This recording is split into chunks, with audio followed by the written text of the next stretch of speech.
दिखाना मुझे गुरुवर चरणों में दे दो ठिकाना मुझे गुरुवर चरणों में दे दो ठिकाना मुझे। मैं तो पूजा से जप तप से अनजान हूँ। मैं तो पूजा से जप तप से अनजान हूँ। मतलबी लोगों से मैं परेशान हूँ। मतलबी लोगों से मैं परेशान हूँ। कितना भटकाया है जमाना मुझे, जमाना मुझे गुरुवर चरणों में दे दो ठिकाना मुझे। मैं भटकता हूँ राहें दिखाना मुझे, दिखाना मुझे गुरुवर चरणों में दे दो ठिकाना मुझे गुरुवर चरणों में दे दो ठिकाना। है ये काजल का घर बच के कैसे रहूं। है ये काजल का घर बच के कैसे रहूं। अपनी आवाज दिल की मैं किससे कहूँ।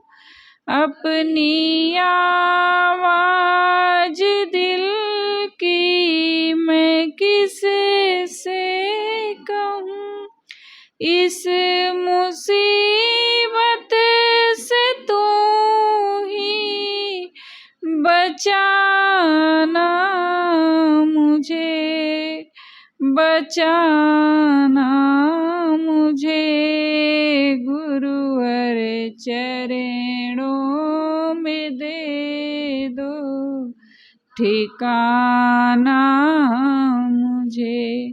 मैं भटकता हूँ राहें दिखाना मुझे, दिखाना मुझे गुरुवर चरणों में दे ठिकाना मुझे गुरुवर चरणों में दे दो ठिकाना।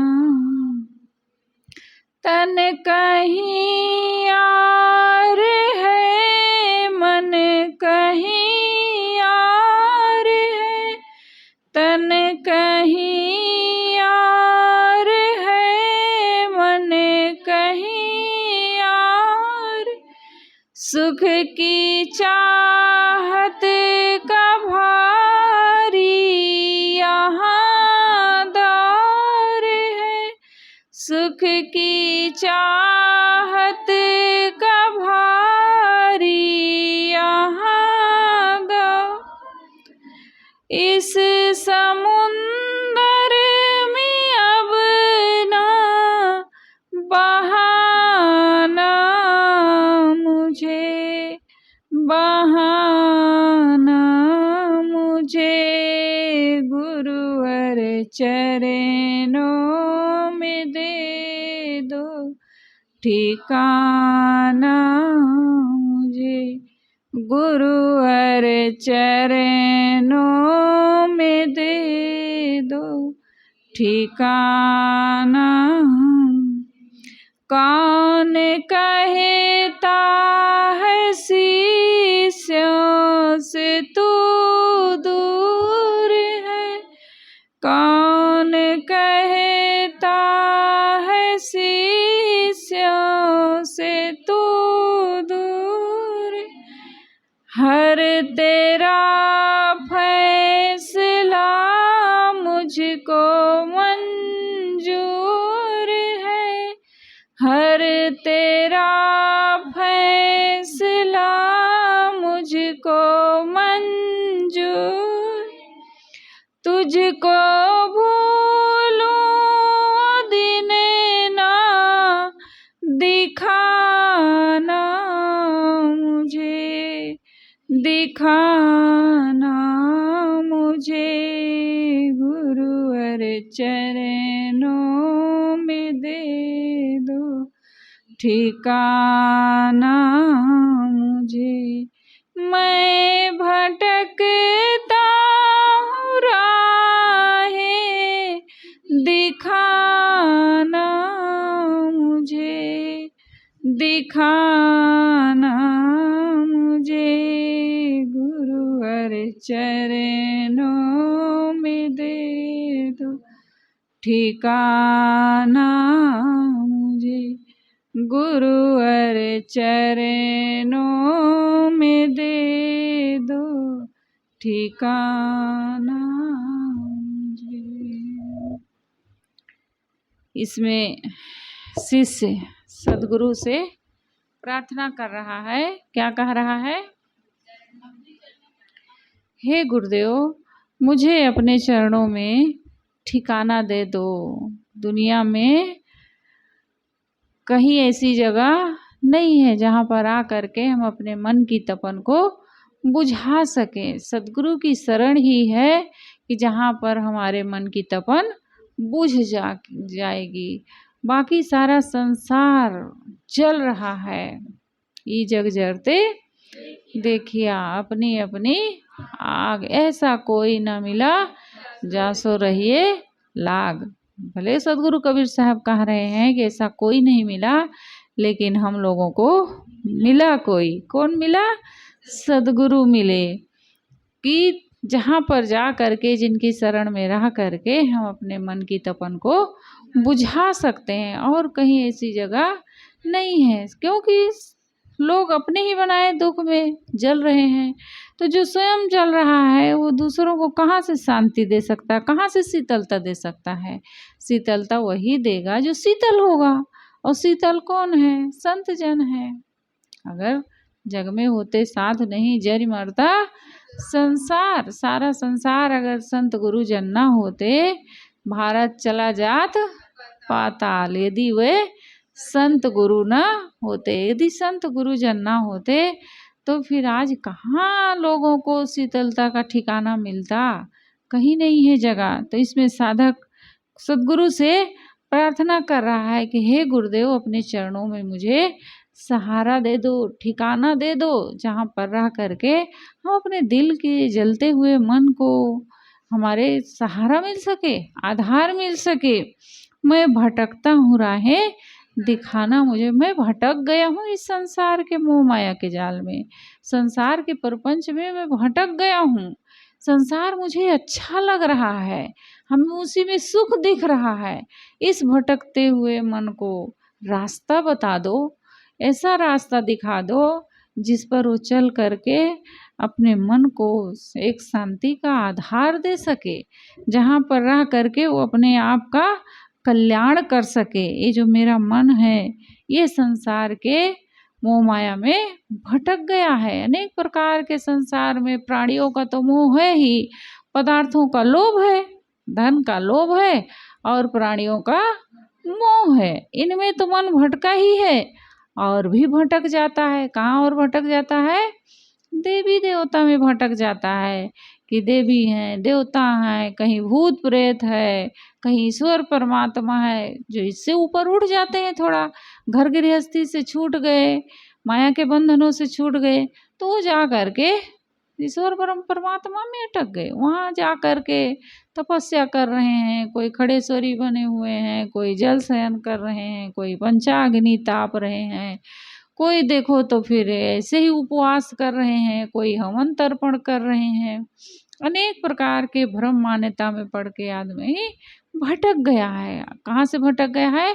अपने आप से भटक गया है, अपनी आत्मा से भटक गया है। क्योंकि उसको सद्गुरु नहीं मिले कि उसको बताएं, रास्ता बताएं कि तुम्हारा जो सुख शांति का रास्ता है, जो सुख शांति का घर है, वो बाहर नहीं है। बाहर चाहे जितना प्राणियों में खोज लो, पदार्थों में खोज लो, देवी देवता में खोज लो, कहीं से तुम्हें सुख शांति नहीं मिल सकती। क्यों नहीं मिल सकती? क्योंकि वो तुम्हारे भीतर है। वो परमात्मा तुम्हारा बिछुड़ा नहीं है। कस्तूरी कुंडल बसे मृग ढूंढे बनमा, ऐसे घट घट राम है दुनिया जानत ना। सबके भीतर में वो परम तत्व परमात्मा है, लेकिन दुनिया उसको जानती नहीं है। साहब उदाहरण दे रहे हैं, जैसे मृग की नाभि में कस्तूरी है, वो सुगंधित प्राप्त पदार्थ, उसको वहीं से सुगंधी आ रही है, लेकिन वो उसको कहाँ खोज रहा? वन वन में खोज रहा, घास फूस में खोज रहा है कि यहाँ से वो सुगंधी आ रही है। उलट सुगंधी नाभ की लेनी। जब अपने नाभि की ओर एक बार वो देखा उधर, तो उसको लगा अरे ये तो मेरे ही पास से आ रही है, मैं इसको जंगल जंगल में खोज रहा हूँ, घास फूस में खोज रहा हूँ।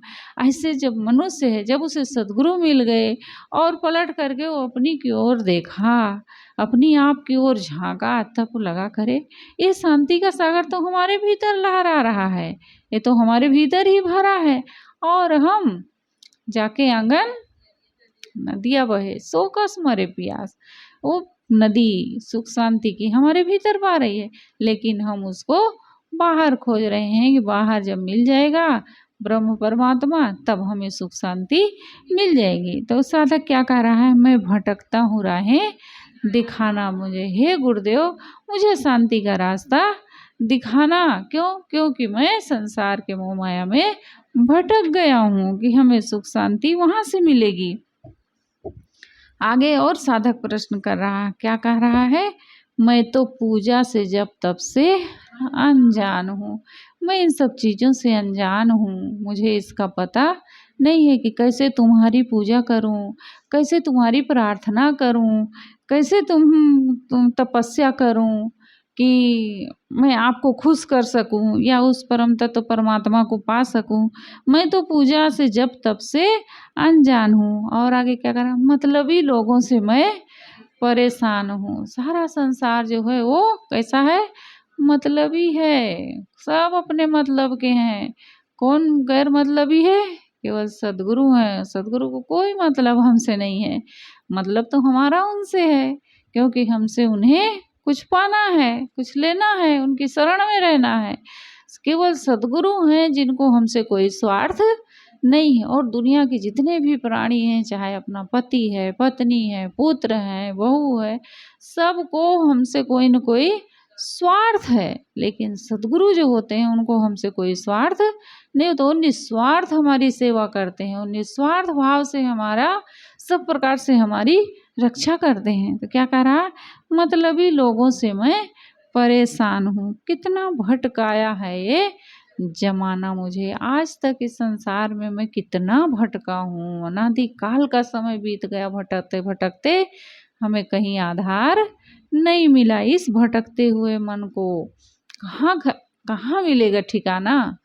उसका आधार, उसका भटकता मन कब लौटेगा अपनी ओर? जब तक अपनी ओर नहीं लौटेगा, अपना घर नहीं पाएगा, तब तक वो भटकता रहेगा हमारा मन ऐसे दुनिया में। तो क्या करें? कितना भटकाया है ये जमाना मुझे, ये संसार मुझे कितना भटकाया, मैं कितना दौड़ लगाया हूँ संसार में, आज तक हमें शांति का घर नहीं मिल पाया। गुरुवर चरणों में दे दो ठिकाना मुझे। आगे क्या करें?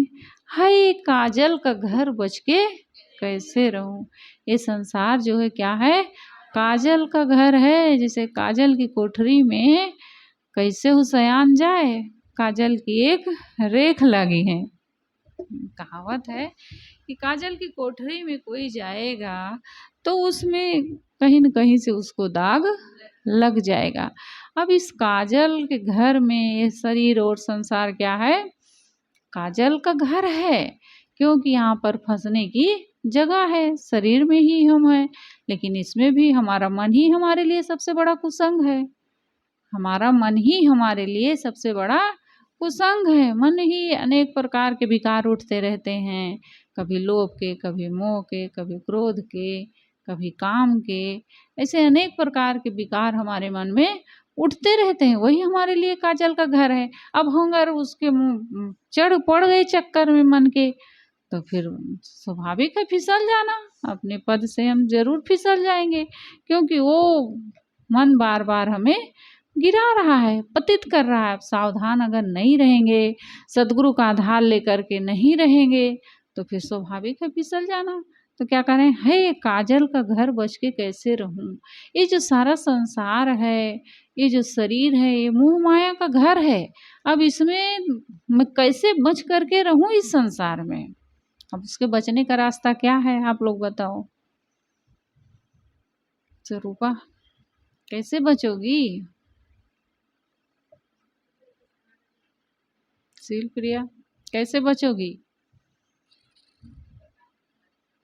भारती है काजल का घर बच के कैसे रहूं? साधक प्रश्न कर रहा है, हे गुरुदेव मैं इस काजल के घर में कैसे अपने आप को बचा के रखूंगी? मेरे काजल कहीं लगने ना पाए। कैसे बचाओगी? अपने मन को हमें वो खुराक देनी पड़ेगी। कौन सी खुराक?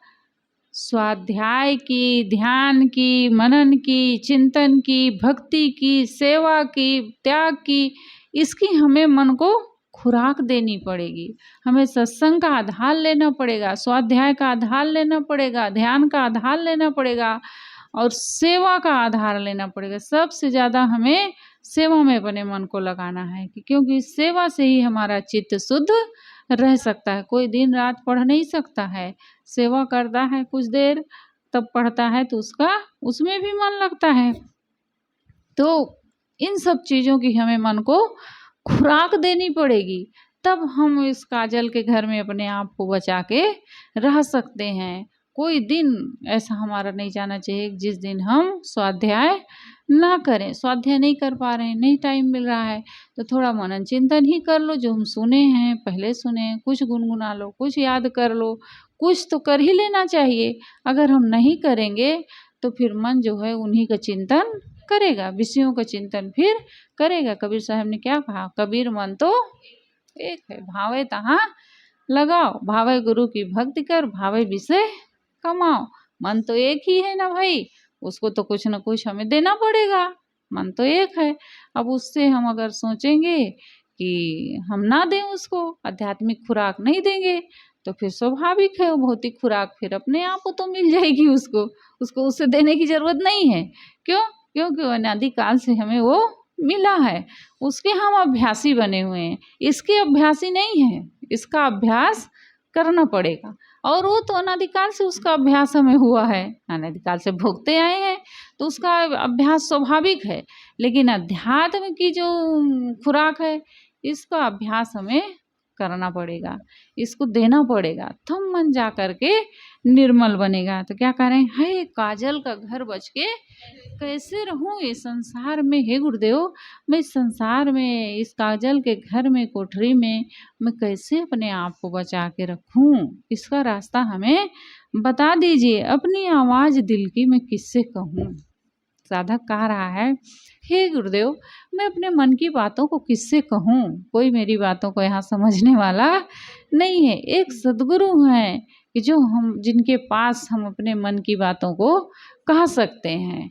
और कोई संसार में से कई बार भय भी होता है, हम इनसे कह दें अपने मन की बात को, और जा करके किसी दूसरे से बता ना दें, इसका भय हमें रख, इसलिए हम नहीं कह पाते सबसे।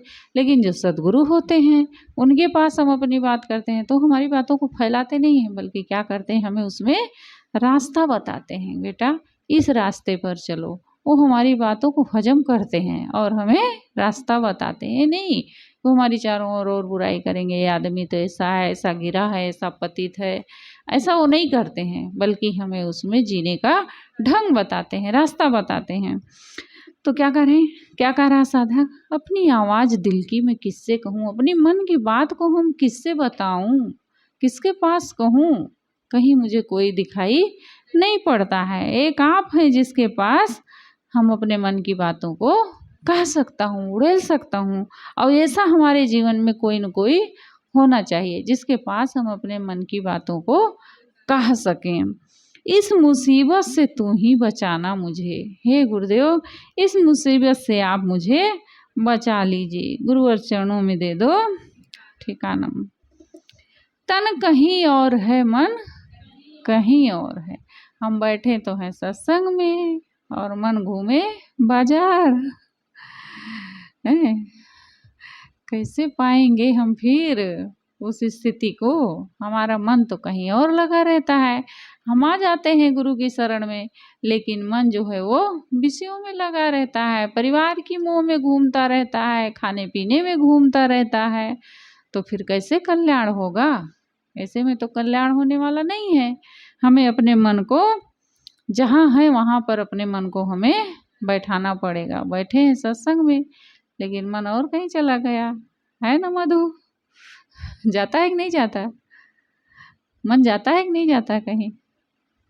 ध्यान में बैठते हैं और वो निकल के कहीं और चला जाता है, कुछ और करने लगता है, पता नहीं क्या क्या सोचने लगा। वो कहता है कि चलो नहाओ धो जल्दी से, ध्यान में बैठते हैं। बड़ा बढ़िया बताता है मन को, लेकिन जब ध्यान में बैठ गए तो फिर अपना चुपके से कहीं और चला जाता है। हमारा 1 घंटे का समय बीत जाता है। जब वंदना गाना शुरू होता है तब लगता है अरे हमारा मन तो लगा ही नहीं, हम कहाँ कहाँ दौड़ी लगा रहे थे, हम तो चिंतन ही नहीं किए, कुछ किए ही नहीं ध्यान, ऐसा फिर लगता है। तब अफसोस होता है। लेकिन अपने मन को हमें स्थिर करना होता है। तो क्या कह रहा साधक? तन कहीं और है, मन कहीं और है, सुख की चाहत का भारी यहाँ दौर है। कितना सुख मिल जाए, क्या करें, कितना धन कमा लें, कितना पद प्रतिष्ठा कमा लें, कितना मान सम्मान कमा लें, कितना सब हमें चाहें, इसके लिए आदमी यहाँ पर दौड़ लगा रहा है, दौड़ रहा है।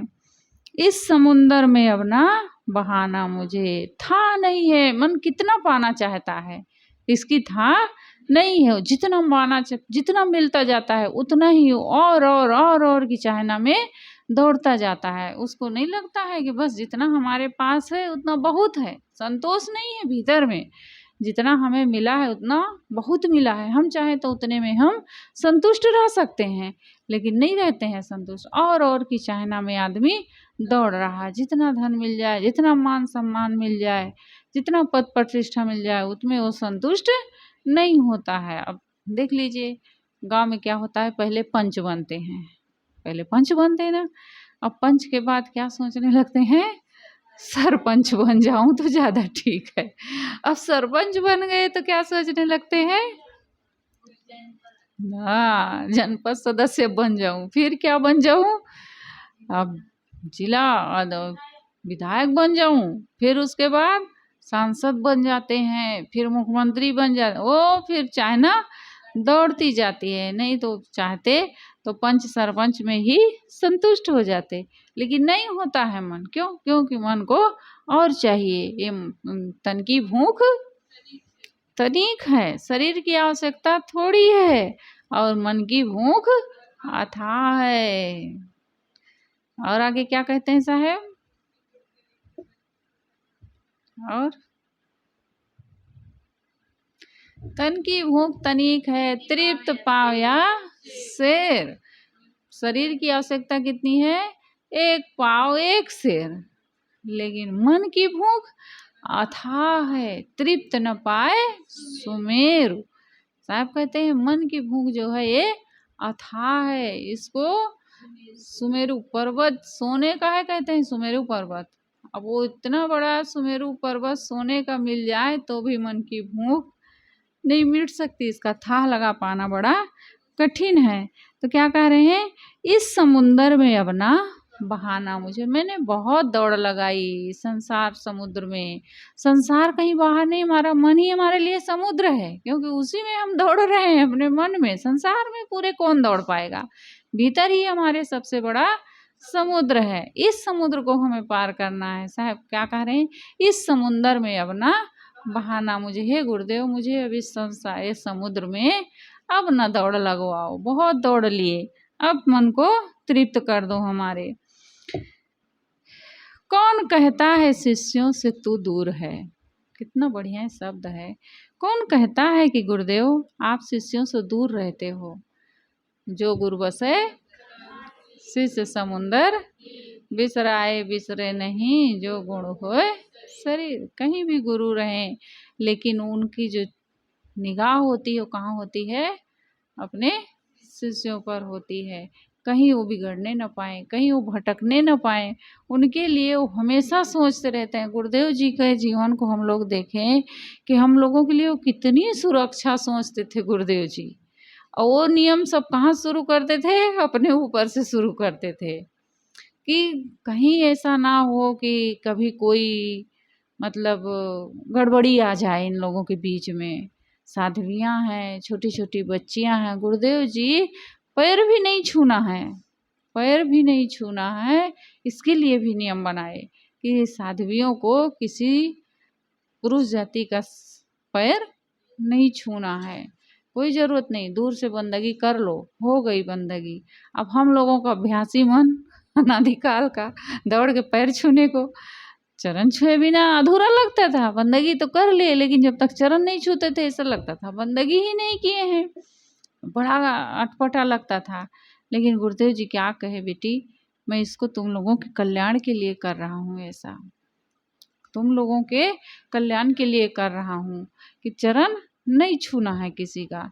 गए जब गुरुदेव जी गोटियाडी आश्रम में नियम बनाए नवापारा में कि पैर नहीं छूना है, और दूसरे दिन वहाँ से जब कार्यक्रम ख़त्म हुआ 2 दिन बाद, फिर वहाँ गए पोटेडी, तो हमारे साहब लोग, बड़ी साहब विनय साहब, चरण धोने के लिए परात पानी सब कुछ मिला के रखी। मैं आके बताई कि गुरुदेव जी ये नियम बनाए हैं कि चरण नहीं धुलवाना है, अब तुम लोगों को नहीं धोना है किसी का, या छूना भी नहीं है। तो मैं बताई गुरुदेव जी से नियम बनाए। तो बड़ी साहब कह रहे वाह, वो कर कहे से कैसे नहीं करेंगे, ऐसे थोड़े होगा। तो ला धर पानी वानी अब ला के रख दिए परात पानी चरणामृत के लिए।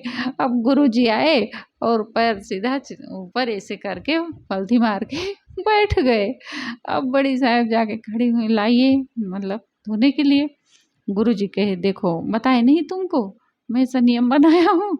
बड़ी साहब कहे हम नहीं मानेंगे, उधर मुँह करके खड़ी गई। विनय साहब कह रहे हम नहीं, ऐसे नहीं चलेगा, हम लोग धोएंगे, हम मानने वाले नहीं हैं। एकदम उधर दोनों जन जा के खड़ी हो गई। अब गुरु जी को उतना समय मैं पूरा दृश्य देखी हूँ, गुरुदेव जी को उतना समय बड़ी साहब को, विनय साहब को समझाना बड़ी समस्या हो गई थी। जैसे इनको मैं कैसे समझाऊं, अब तुरंत ही नाराजगी थोड़ा व्यक्त करने लगी साहब लोग। ऐसा नहीं होगा भाई, हम अपने गुरु के चरण न धोए, कैसे हो सकता है। तो गुरुदेव जी उनको मतलब बुलाने में थोड़ा उनको समस्या लग रही थी गुरु जी को, इनको मतलब कैसे मैं समझाऊं इतना जल्दी। फिर बुलाए, कहे देखो जो नियम बनाता हूँ वो सब कल्याण के लिए है। इतना छोटे छोटे सब बच्चियाँ आ रही हैं, सब रहते हैं, नहीं चरण स्पर्श करना चाहिए। सही बात है, साधक का जीवन, साध्वी का जीवन कितना पवित्र है। और जब उसी आसक्ति में पड़ना था या उसी को छूना ही था, तो फिर क्यों छोड़ करके त्याग वैराग का मार्ग अपनाए। सचमुच में नहीं छूना चाहिए। फिर गुरुदेव जी अपने ढंग से समझाए, तो कोई तब तक भाई लोग आ गए, तो फिर वो लोग धोए गुरु जी की चरण को। फिर तब से धोते थे। एक बार और कहीं गए थे गुरु जी, तो माता अपने घर में लेके आई धोने के लिए चरण। तो गुरु जी कहे देखो अब मैं नारियों से नहीं धुलवाता हूँ। तो सब और साहब लोग थे, तो वो लोग कहे भैया धो देंगे। तो वो बेचारे धोने लगे गुरु जी की चरण। जब वो धोने लगे तो माता कही अच्छा इतना पक्षपात माता कही इतना पक्षपात याद नहीं है, कहाँ किसके घर गए कोई भगत के यहाँ की ये घटना। तो वो कहे अच्छा इतना पक्षपात, मतलब उनसे धुलवा रहे हो, मुझसे नहीं धुलवा रहे हो। तो गुरुदेव जी खूब हंसे जोर से। फिर तो गुरुदेव जी कितनी सुरक्षा सोचते थे कि पैर नहीं छूना है, आश्रम में किसी पुरुष जाति को निवास नहीं देना है। ये सब नियम गुरु जी क्यों बनाए हैं, आज उसका महसूस होता है कितना अच्छा गुरु जी नियम बना दिए हैं। कई बार मैं देखी हूँ, धर्मपुरी में थी तो एक बार एक साधु आया, तो वो आते ही पहले कहा, साहब जी नहीं थी, मैं थी आश्रम में और कोई थे एक साथी, तो अंधेरा हो चुका था। तो आया, भोजन तो बन गया था, आते ही पहले कहा यहाँ रहने को मिलेगा कि नहीं। तो मैं कही साहब आप भोजन पा लीजिए, रहने के लिए सोचा जाएगा, बहुत जगह है रहने के लिए। नहीं नहीं नहीं, पहले मुझे बताओ आश्रम में रहने को मिलेगा कि नहीं मिलेगा। तो मैं कही साहब आप भोजन पा लीजिए, यहाँ फैक्ट्री में बने हैं रूम, वहाँ पर आपकी व्यवस्था हो जाएगी, वहीं गुरुदेव जी भी आते हैं तो रहते हैं। ऐसा में कही वो इतना भड़बड़ाया, जहाँ रहने को नहीं मिलेगा मैं कुत्ता हूँ कि खा लूँ और बाहर मुझे तुरंत भगा दो, ऐसा नहीं होगा, मैं नहीं खाऊंगा, ऐसी जगह मैं भोजन नहीं करता हूँ। वो तुरंत निकला और चला गया, मैं कहीं पेड़ के नीचे रह लूँगा लेकिन यहाँ नहीं रुक सकता हूँ। मैं तुरंत निकला और चला गया। मैं कही हे सदगुरु, जो ललचा रहे हैं साधवियों के रूम आश्रम में रहने के लिए, ऐसे लोगों को तो बिल्कुल नहीं रखना चाहिए। वो बहुत अच्छा है। मैं गुरुदेव जी से बताई, कहे बेटी ये कितना अच्छा महसूस हुआ होगा उस दिन खुद। मैं कही गुरुदेव मुझे बहुत अच्छा लगा कि आप जो नियम बनाए हैं कितना अच्छा नियम है। तो गुरुदेव जी क्यों ऐसा सोचते थे, इसमें इनकी सुरक्षा रहेगी। तो कौन कहता है शिष्यों से तू दूर है, हर फैसला मुझको मंजूर है, तुम्हारा हर फैसला मुझको मंजूर है। जो नियम बनाएंगे आप मेरे लिए, वो हर नियमों का हम पालन करेंगे, चाहे आप मारें और चाहे